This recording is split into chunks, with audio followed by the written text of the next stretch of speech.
Hi, I'm Adam. I'm from Sandhurst, Berkshire in the UK, but I'm currently stood on a big slab of concrete in northern Poland, which is going to become mine and my wife Aga's future home. We wanted to document this process for ourselves, for our friends, for our family, and for anyone who's interested in seeing the process of building a house, anywhere, be it at home, be it abroad. We bought a home in Wokingham, England in 2018. It was a new build property and we absolutely loved it there, but it was always our dream to move here to Aga's native Poland and to build our own home. In 2021, Aga and I were walking down our street in Wokingham. There was a house very similar to ours and we saw a for sale sign on there. Of course, being nosy, we headed over to Zoopla and were quite surprised to see that the price was a lot higher than what we paid. A couple of days later, we saw that house had been sold, and a couple of days after that, ours was on the market too.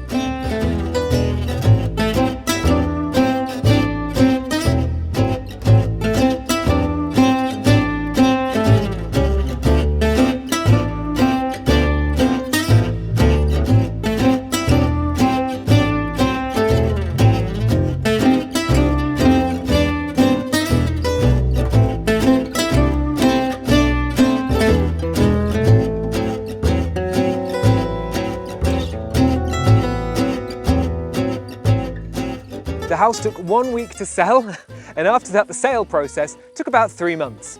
After that we packed our bags and 2 Luton vans and we headed to Cornwall to visit my family before coming over here to northern Poland. Aga's family had found us a perfect piece of land to build our house on, and we came here to see it and to start the building process. This was back in July 2021.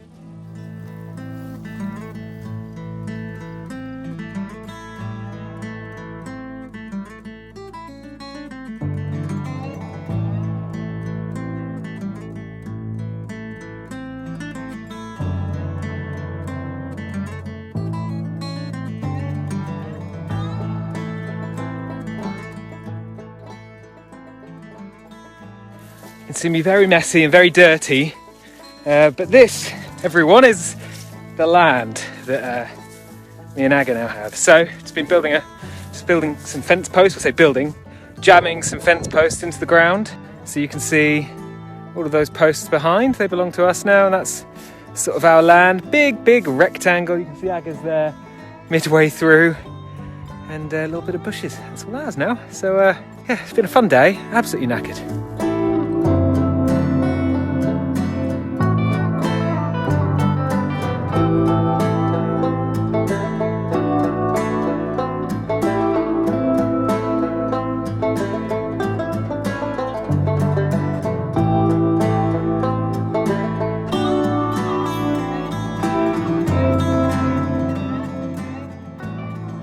It's been a long time without something I can call my own roof over my head.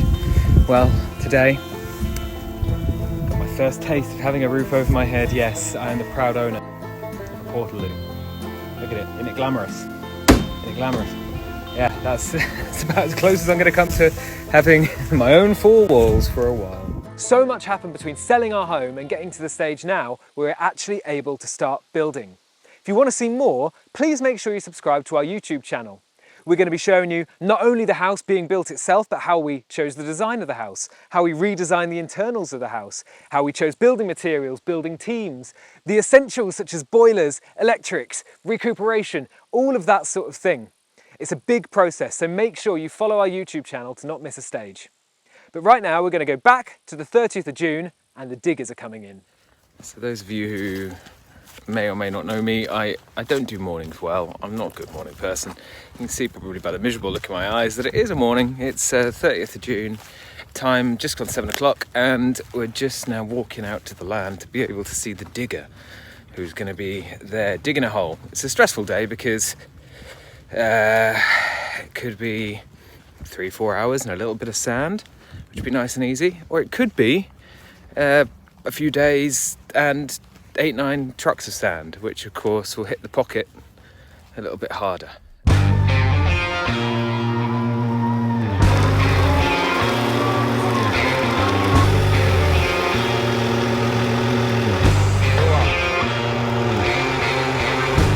It's officially begun. There's a big hole in the ground.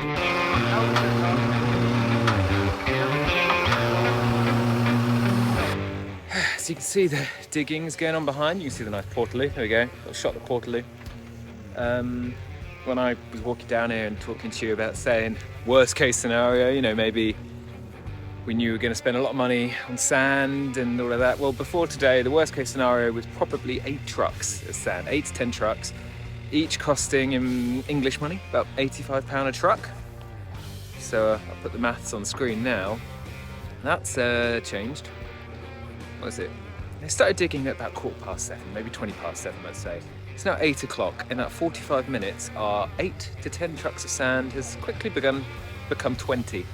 So, yeah, I'm wondering if they can stop and get something to, I don't know, buy one, get one free sand, or bring some vodka with the sand. I don't really know. It's not the ideal situation, let's put it that way.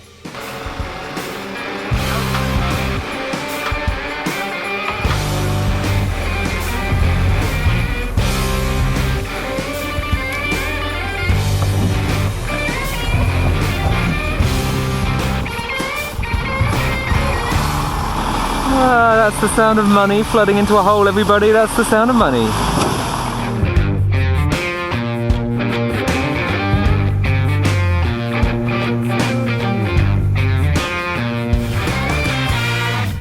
So I'm now standing on our finished level 0. Really happy to say that, and I'm also happy to say that we ended up getting through 22 trucks of sand, which weren't as expensive as we first feared. Aga managed to do some bargaining, did a lot of research, and it saved us a ton of money. Next up though, we've got to pour in the concrete foundation footings.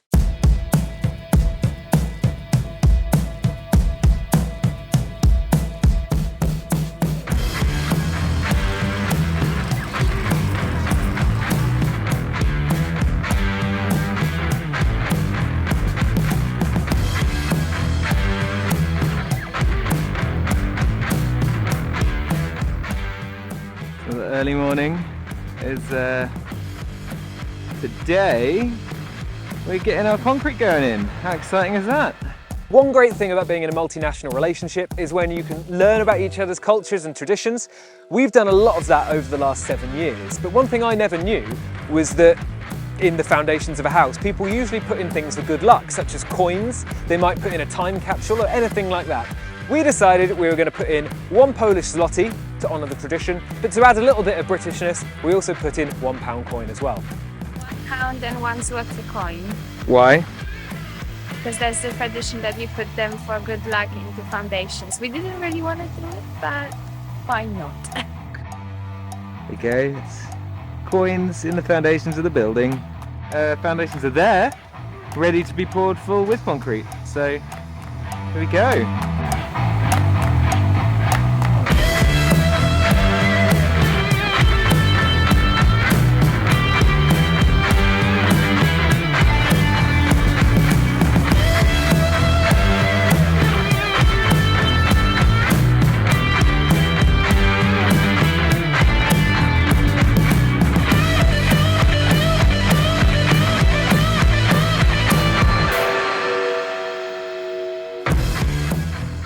We've been advised that the cheapest way to finish the foundations wasn't just to fill it with concrete, it was to fill it with sand, put breeze blocks around, and then concrete over the top of that. So the builders decided, well, they didn't decide, they recommended to us that we didn't do the whole foundations with concrete. It's far cheaper to do it with a mixture of sand and breeze blocks. Aga got us a great deal on these. They're last year's stocks, they were last year's prices. And as we all know, it's a lot more expensive this year. So good work, Aga. And these are all going to be going in under the ground. We put that down and then the concrete was almost ready to go in.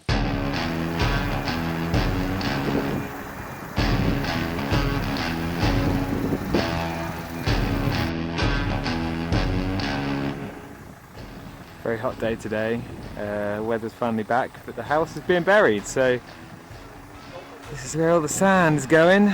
It's crazy because, well, as you can see where Aga stood, right over there, there we go, that's where Aga stood. That was a hole yesterday, and that felt like a lot of garden we were potentially missing. We're no longer missing that, it's going to be a lot. A big garden. Looking good.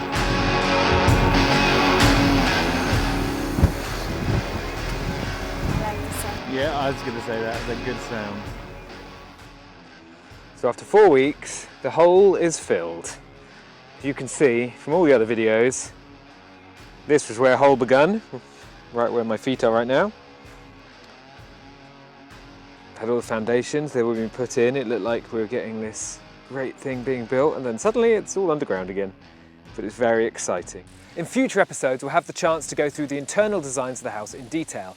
But before the concrete is poured, let's let Aga give us an idea of what's where. These are the pipes which will bring the water into the house, in and out. Not the same pipe, okay, for this. Here in original project we would have a garage, but in our case we'll have an office.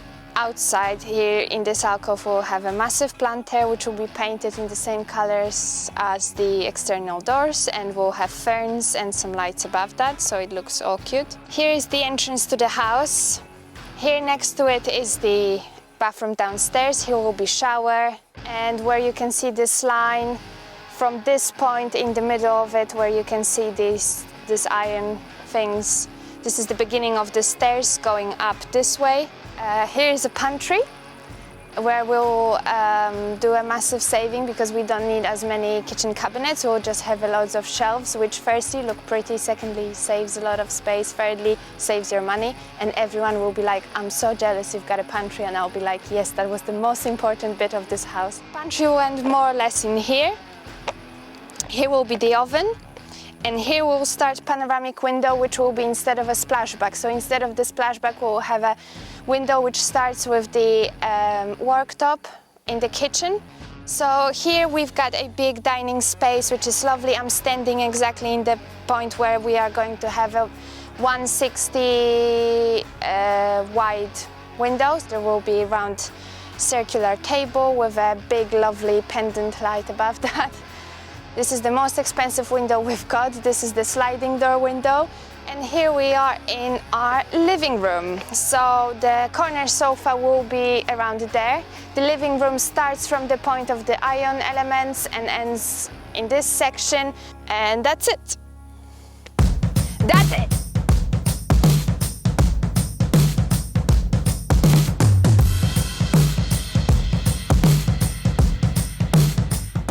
And that seems like a good place to end episode 1. If you're keen to follow our house building journey, please subscribe to our YouTube channels. You can find mine and Aga's Instagram handles down below.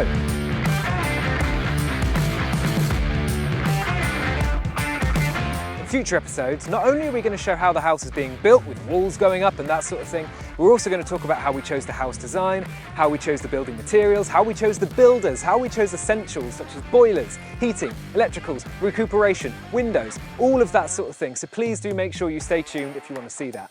I'll see you next time.